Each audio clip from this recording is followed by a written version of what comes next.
Bonjour. En continuité avec le chapitre du contrôle qualité et de la sécurité des compléments alimentaires, aujourd'hui nous allons voir ensemble le contrôle de la qualité toxicologique de ces produits. Avant de commencer, rappelons quelques notions de base que vous avez traitées précédemment avec mes collègues. Alors, le contrôle de qualité concerne toutes les étapes constituant le processus de contrôle des produits alimentaires, à savoir la vérification des matières premières, c'est-à-dire le contrôle de qualité de tous les ingrédients qui vont rentrer dans la composition du complément alimentaire. Dans certains cas, nous passons par une étape intermédiaire qui est celle de la fabrication d'un pré-mélange, qu'on appelle communément aussi le produit semi-fini, avant d'arriver au contrôle de qualité au produit fini, qui va être contrôlé ou vérifié tant du point de vue qualitatif que quantitatif. Enfin, le conditionnement, et particulièrement le conditionnement primaire, c'est-à-dire le matériau qui va être en contact direct avec le complément alimentaire, est soigneusement et dûment contrôlé. Qu'est-ce qu'un complément alimentaire? Un complément alimentaire est un produit qui va contenir des vitamines, des minéraux, mais aussi, dans certains cas, des substances végétales, dont le but principal est nutritionnel, mais aussi peut être physiologique spécifique. Alors, ces produits ou ces compléments alimentaires sont principalement présentés sous forme de gélules ou de comprimés, mais aussi sous forme de liquide ou de poudre. Il faut savoir que contrairement à un médicament où on parle d'indication thérapeutique résultant de l'action pharmacologique du principe actif médicamenteux, lorsqu'il s'agit d'un complément alimentaire, il y a une notion qui s'impose qui est celle des allégations de santé. En effet, il s'agit d'une obligation d'autorisation avant de mettre ces produits sur le marché et avec des propriétés qui vont être appelées allégations de santé en relation directe avec les vertus des substances constituant le complément alimentaire. Les compléments alimentaires sont répertoriés d'une manière générale en trois catégories. Il peut s'agir de compléments alimentaires énergétiques, il peut s'agir de compléments alimentaires vitaminiques, mais aussi de minéral, ou bien de la phytothérapie. De là découlent plusieurs substances constituant ces compléments alimentaires. On parle ainsi de vitamines, de minéraux, d'oligo-éléments, mais aussi d'acides aminés, de protéines et de plantes. Quelle est la différence entre les minéraux, qu'on appelle aussi les sels minéraux, et les oligo-éléments? En fait, tous les deux sont des composés minéraux, donc sont de nature minérale. Ils constituent à eux deux de 4 à 5% du poids corporel. Ils sont essentiels pour la santé, à la différence des oligo-éléments qui vont plutôt exister sous forme d'éléments en trace, c'est-à-dire en petite quantité dans l'organisme. C'est le cas du fer, à titre d'exemple, du chrome, du zinc, du cuivre. Les minéraux ou les sels minéraux sont plutôt à des quantités plus importantes. Ils sont d'ailleurs appelés macromolécules. À titre d'exemple, nous avons par exemple chez un adulte sain 1 kg de calcium.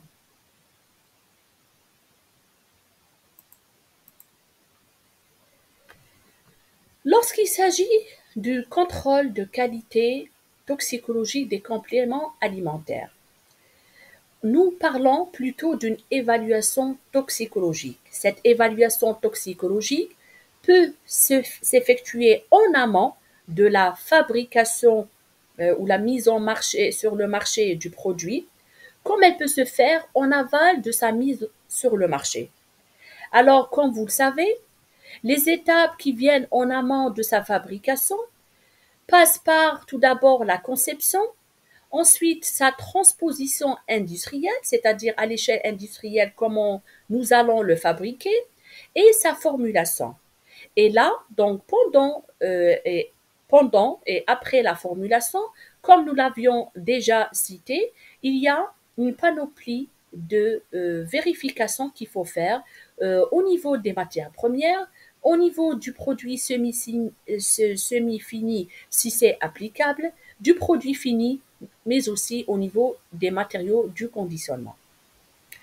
En aval, c'est ce qu'on appelle généralement la nutrivigilance. Il y a un certain nombre de contrôles qui peuvent se faire de façon aléatoire et inopinée, mais aussi ça peut se faire de façon ciblée lorsqu'on est devant un problème de santé publique dû à la consommation soit abusive ou non de ces compléments alimentaires et qui génère des effets nocifs chez la population générale.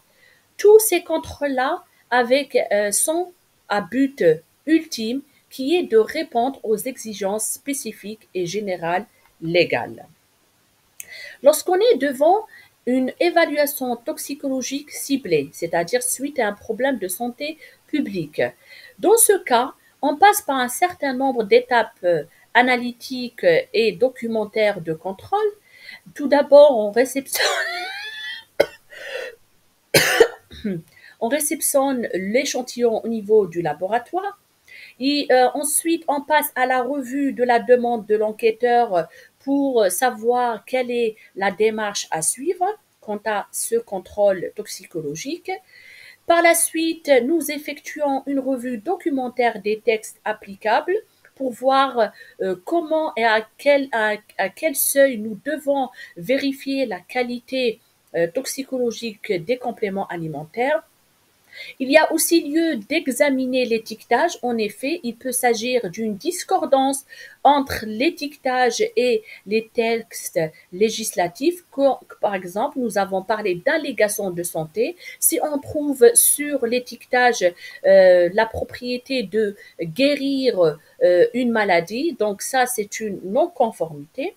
Comme il peut s'agir d'une discordance entre la composition réelle, donc suite aux résultats de l'analyse toxicologique de ces produits, et ce qui est mentionné sur l'étiquetage. Et là, donc, il faut savoir qu'il existe des analyses toxicologiques principales que nous allons détailler ultérieurement. Avant de passer aux différentes étapes par lesquelles passe le contrôle de qualité toxicologique d'un complément alimentaire, il est judicieux de rappeler la nature des toxiques afin justement de dresser la feuille de route devant une analyse ou un contrôle de qualité toxicologique d'un complément alimentaire. En effet, les toxiques, d'une manière générale, sont divisés en toxiques organiques et en toxiques inorganiques. Alors, les toxiques organiques englobent généralement les médicaments, les pesticides, les additifs alimentaires et les mycotoxines. Alors que les toxiques inorganiques ciblent plutôt les éléments métalliques et généralement ce sont les métaux lourds qui sont concernés par ce type de toxiques. Pourquoi les médicaments en tant que toxiques organiques dans les compléments alimentaires? Oui, en effet, le complément alimentaire n'est pas censé contenir un médicament et il s'avère que c'est le cas, là, ça devient une non-conformité. C'est le cas d'un produit donc, qui a été mis sur le marché algérien qui était utilisé comme un aphrodisiaque et qui a fait l'objet d'une publication par le ministère du Commerce qui a justement annoncé l'interdiction de 20 compléments alimentaires. Pourquoi? Parce que ça renfermait un principe actif médicamenteux qu'on appelle le sildenafil. Le sildenafil qui est normalement utilisé au niveau en urologie pour corriger la fonction érectile, mais aussi en pneumologie pour l'hypertension pulmonaire. Il s'avère que ces produits renfermaient ce principe actif alors qu'il s'agissait de compléments alimentaires. Le risque toxique de tout ça peut survenir suite à une exposition aiguë ou bien une exposition chronique. Lorsqu'il s'agit d'une exposition aiguë à ces produits, c'est-à-dire une consommation, on va dire, unique, suite à laquelle des troubles vont apparaître, et là, on parle d'une toxicité aiguë. Cette toxicité peut se manifester sous forme de perturbations digestives, des troubles neurologiques, cardiovasculaires, respiratoires ou autres. Tandis que l'exposition chronique, elle objective généralement un effet CMR, c'est-à-dire un effet cancérogène, mutagène ou reprotoxique.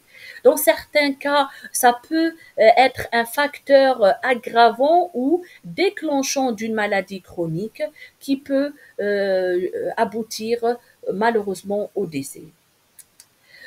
Heureusement que moins de 1% des événements indésirables dans le monde sont liés aux compléments alimentaires. D'où l'importance d'établir des valeurs de référence toxicologiques qui sont basées ou inspirées à partir des apports journaliers recommandés, ces AJR qui sont là justement pour préciser les quantités de ces éléments de compléments alimentaires que l'être humain, le sujet peut consommer pour avoir un effet nutritionnel ou physiologique spécifique sans pour autant aboutir à un effet nocif ou toxique. Le risque toxique peut provenir soit de la substance active, dans ce cas, c'est plutôt une non-conformité, on va dire, d'usage et non pas une non-conformité de la qualité du produit, c'est-à-dire il y a une surconsommation, il y a une mauvaise utilisation de ces compléments alimentaires, du moment où la qualité a déjà été vérifiée.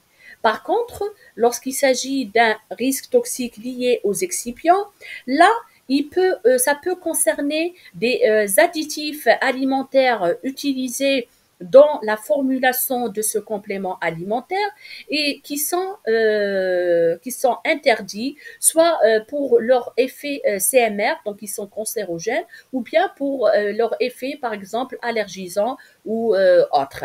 C'est le cas de certains colorants qu'on peut citer à titre d'exemple, comme la tartrazine, le caramel ou le dioxyde de titane, qui peuvent être utilisés frauduleusement dans la fabrication de ces compléments alimentaires. Une troisième configuration peut se présenter et qui va expliquer le risque toxique dû à la consommation de ces compléments alimentaires, qui est celle de la présence de contaminants dans ces produits. Il faut savoir que ces contaminants majoritairement sont des pesticides ou bien des métaux, notamment les métaux lourds, mais dans certains cas, on peut parler d'une contamination radioactive, par exemple suite à un traitement radioactif de la matière première. Avant de passer aux étapes analytiques d'un contrôle de qualité toxicologique d'un complément alimentaire, j'aimerais bien vous parler d'une notion qui est importante, alors qui est celle des résidus et des contaminants dans la denrée alimentaire. Alors, il faut savoir, la notion de résidu s'applique sur toute cette substance qui est intentionnellement ajoutée dans la fabrication de la denrée alimentaire. Dans notre cas, les contaminants sont plutôt ceux qui font l'objet de ce contrôle de qualité du complément alimentaire. Pourquoi? Ce sont des substances accidentellement présentes dans le complément alimentaire. Comme je l'ai dit précédemment, c'est généralement les métaux et les pesticides qui sont concernés par ça. Et d'une manière générale, lorsqu'il s'agit d'un complément alimentaire, alimentaire, la notion de résidu ne s'applique pas. Passons maintenant au processus analytique d'un contrôle de qualité toxicologique. Comme tout processus analytique, nous avons trois étapes successives qui sont celles de l'étape préanalytique, l'étape analytique, puis l'étape post-analytique. Alors, en ce qui concerne la première étape, qui est l'étape préanalytique, c'est la préanalyse. À cette phase-là, nous allons d'abord effectuer un échantillonnage. Je vous ai dit que l'échantillonnage peut être aléatoire dans le cadre d'un contrôle ou d'une surveillance, comme il peut être ciblé suite à un problème de santé publique. À partir de cet échantillonnage, nous allons effectuer un prélèvement qui va subir un pré-traitement. Le pré-traitement la nature du pré-traitement va dépendre de la nature des contaminants ou des substances que nous voulons analyser dans ce complément alimentaire. En effet, lorsqu'il s'agit de substances de nature organique, nous allons plutôt effectuer une extraction à l'aide de solvants organiques, alors que lorsqu'il s'agit de minéraux, dans ce cas, on va procéder à la minéralisation, c'est-à-dire à la destruction complète et totale de la matière organique afin de pouvoir analyser aisément les éléments métalliques ou minéraux dans le complément alimentaire. S'ensuit l'étape analytique ou bien l'analyse proprement dite. Alors l'analyse aussi dépend de la nature du toxique ou du contaminant. Si on a affaire à un toxique organique, dans ce cas, on va plutôt réaliser des analyses chromatographiques qu'on appelle aussi des méthodes ou techniques séparatives. Alors, dans ce cas, nous allons voir quels sont les différents types de ces techniques-là. Nous pouvons aussi effectuer une analyse spectrophotométrique. Donc, il s'agit généralement d'un dosage en utilisant le spectrophotomètre, donc basé sur l'absorbance, par exemple, dans l'ultraviolet, le maximum d'absorbance. Comme il peut s'agir de la spectrophotométrie d'absorption atomique qui va justement nous aider à analyser, à quantifier ces éléments métalliques dans le complément alimentaire. Alors, une fois toutes ces analyses sont réalisées, donc elles peuvent être faites séparément ou en concomitance, nous allons procéder à l'interprétation des résultats. Alors, avant d'arriver à l'interprétation des résultats, il faut tout d'abord fixer des critères de conformité. Quand on parle de critères de conformité, il y a une notion que nous avons déjà traitée qui est celle de la valeur de référence. Généralement, on parle d'une limite maximale de résidus ou bien une limite maximale de tolérance que nous allons utiliser comme repère afin de dire que ce complément alimentaire est conforme ou non conforme par rapport à tel ou tel paramètre. Si le produit s'avère non conforme, là, il faut évaluer le risque par rapport à la population générale et sa mise sur le marché et ensuite gérer le risque comme par exemple rappeler les lots des compléments alimentaires qui se sont avérés non conformes. Alors, nous allons détailler un peu plus l'étape analytique qui regroupe un certain nombre d'éléments qui sont importants à connaître. Alors, toujours, on procède de la même façon avec le même principe, c'est-à-dire les éléments métalliques sont traités différemment ou analysés différemment que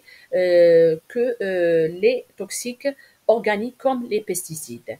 Alors pour les éléments métalliques, généralement on analyse, on cherche à quantifier, à rechercher et quantifier les métaux lourds. En tête de liste, le plomb et le mercure, mais aussi le cadmium et l'arsenic. Mais dans certains cas, si on voit que, par exemple, la matière première pourrait être contaminée par un autre métal, on peut aussi le rechercher. Alors, la méthode qui est, on va dire, classique, qui peut être à la portée de plusieurs laboratoires d'analyse toxicologique, est celle qui fait appel à la spectrophotométrie d'absorption atomique, communément appelée SAA. Cette SAA qui peut utiliser le four pour l'atomisation ou la flamme ou la méthode des hydrures. Une méthode plus sophistiquée, plus sensible, plus spécifique, qui nous permet d'étudier même la spéciation chimique de ces métaux-là. Elle est dite spectrométrie à plasma à couplage inductif, connue sous ICP. Cette ICP peut être couplée à un détecteur qu'on appelle la spectrométrie de masse. Et de là, on va parler de l'ICP-SM, donc ICP-masse. Passons aux pesticides. Alors, les pesticides, ce sont les substances les plus recherchées, les plus quantifiées en tant que toxiques organiques. Cela n'écarte pas la possibilité de rechercher des mycotoxines, par exemple dans tout ce qui est plantes, de rechercher les médicaments si on veut vérifier si le produit n'est pas fraudulé. Donc, les pesticides sont traités en tant que contaminants, c'est-à-dire ils ne sont pas ajoutés intentionnellement, contrairement aux, par exemple, les médicaments, comme j'avais cité le cas de sildenafil, qui est ajouté intentionnellement afin de donner l'impression que l'effet est dû à un complément alimentaire, un produit naturel.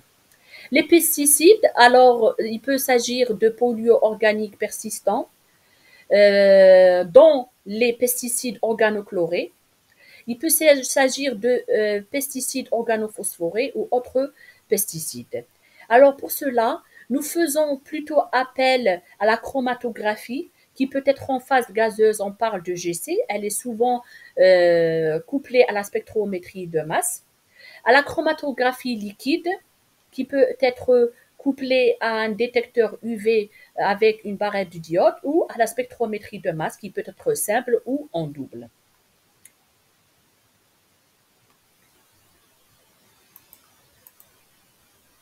Toujours dans l'étape analytique, j'aimerais donner un aperçu sur comment faire l'analyse. Alors, comme je vous ai dit, lorsqu'on a une valeur de référence, généralement, on va quantifier, on va vouloir quantifier afin de comparer une concentration à un seuil toxique.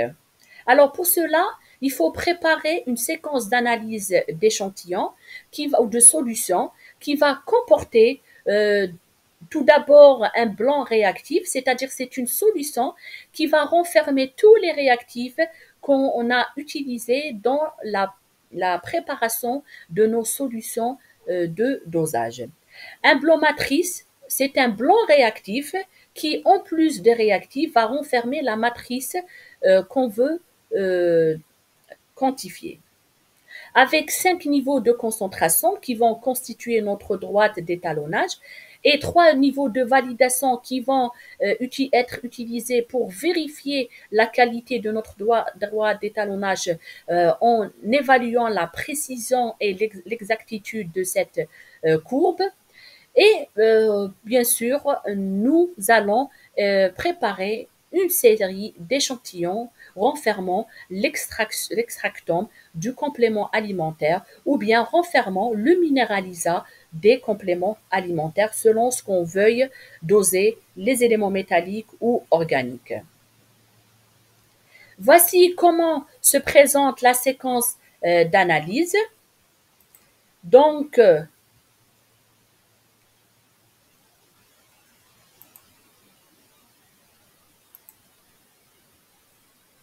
nous avons nous avons tout d'abord les blancs réactifs et blancs matrices. Nous avons la gamme d'étalonnage du premier niveau jusqu'au cinquième niveau de concentration dans un ordre croissant. Nous avons les 3 niveaux de validation, le SV1 jusqu'à SV3 dans un ordre croissant. Et nous avons la série d'échantillons. Cependant, lorsqu'on va programmer notre séquence d'analyse, il est important et indispensable de présenter la séquence dans l'ordre qui suit. Nous commençons toujours par un blanc réactif, suite à quoi nous faisons passer un blanc matrice. Ensuite, on va enchaîner les 5 niveaux de concentration de calibration, les 5 solutions de calibration. Avant de passer à l'analyse des échantillons, il faut toujours penser à faire passer un blanc réactif pour vérifier que les éléments que renferment les calibrateurs ne vont pas passer dans l'échantillon, ne vont pas contaminer l'échantillon, et que ce qu'on va retrouver comme quantité des éléments recherchés, métalliques ou organiques dans nos échantillons, vont provenir du complément alimentaire d'intérêt et non pas de la contamination venant à partir de ces calibrateurs. Les standards de validation sont passés entre les échantillons afin de vérifier que l'analyse s'effectue normalement et de façon conforme tout au long du processus analytique. Comme je l'ai dit et j'insiste, il faut toujours penser à faire passer un blanc réactif entre une concentration, une solution concentrée comme celle d'un standard de validation ou un standard de calibration avant de passer aux échantillons. Finir toujours avec un blanc réactif afin de vérifier qu'il n'y a pas eu une contamination dans le système. Voici comment se présente donc le résultat. Nous allons donc dresser ou établir une droite d'étalonnage qui peut comporter ou intégrer le point 0 qui est le blanc matrice. Alors, il faut vérifier la validité de l'analyse. Comment? Nous allons vérifier que le blanc réactif et le blanc matrice ne contiennent pas de contamination qui aurait interféré avec l'analyse recherchée ou dosée. On vérifie aussi que les standards de calibration et le standard de validation renferment tous l'analyse d'intérêt. Par exemple, si on s'intéresse au plan, il faudrait qu'on retrouve un signal correspondant au plan dans toutes les solutions DSC et DSV, dans un ordre croissant en fonction des concentrations, bien sûr. Ensuite, nous allons lire les échantillons qualitativement et quantitativement. C'est-à-dire, dans un premier temps, nous allons faire passer les chromatogrammes s'il s'agit de la LC double masse, la chromatographie d'une manière générale liquide ou en phase gazeuse, où nous allons lire donc l'absorbance lorsqu'il s'agit par exemple de la SAA. Nous allons tout d'abord vérifier l'existence d'un signal ou pas, ou son absence, dans ces échantillons. Ça, c'est la première étape à faire. La deuxième étape est de vérifier que ce signal correspond bien à l'élément que nous recherchons. Ensuite, nous procédons à la quantification en extrapolant par rapport à la droite d'étalonnage.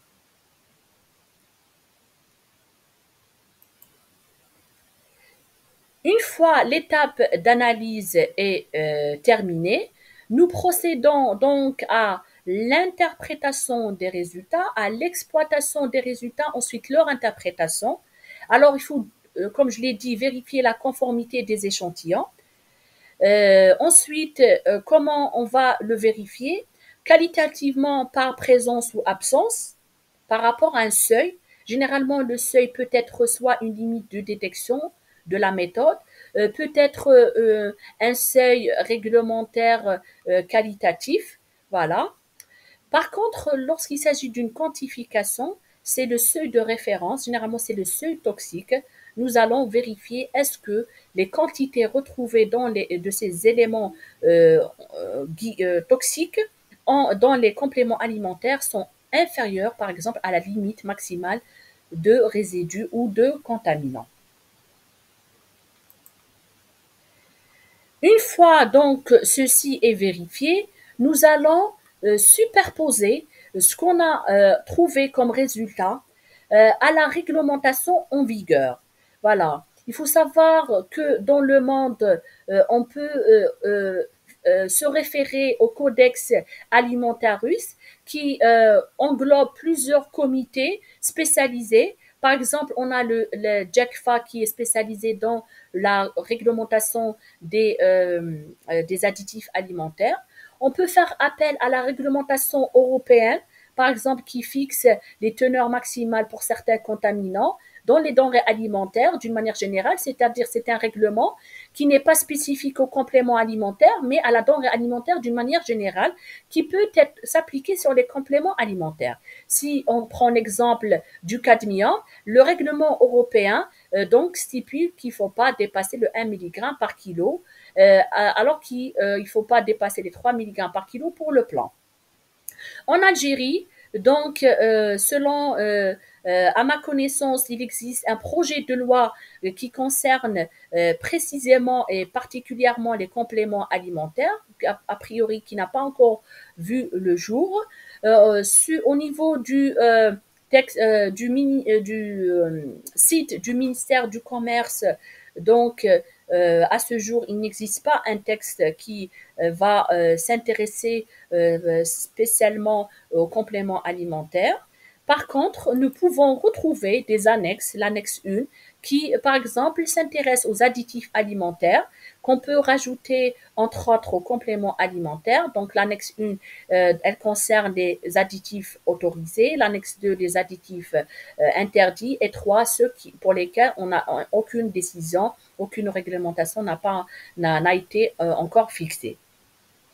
Voici donc à droite un exemple donc du Codex Alimentarius. Je vous ai dit donc la JECFA pour tout ce qui est produits chimiques dans les additifs alimentaires. Donc comme vous voyez là, si on veut s'y intéresser, on n'a qu'à introduire le nom de l'additif alimentaire et ou le numéro du SIN, le SIN qui est le symbole international de numérotation. D'ailleurs, dans les emballages des additifs, des denrées alimentaires transformés comme les boissons ou même des compléments alimentaires, on trouve ce signe-là. Et on peut fixer ou rechercher par son utilisation fonctionnelle. Voilà, donc je vous remercie.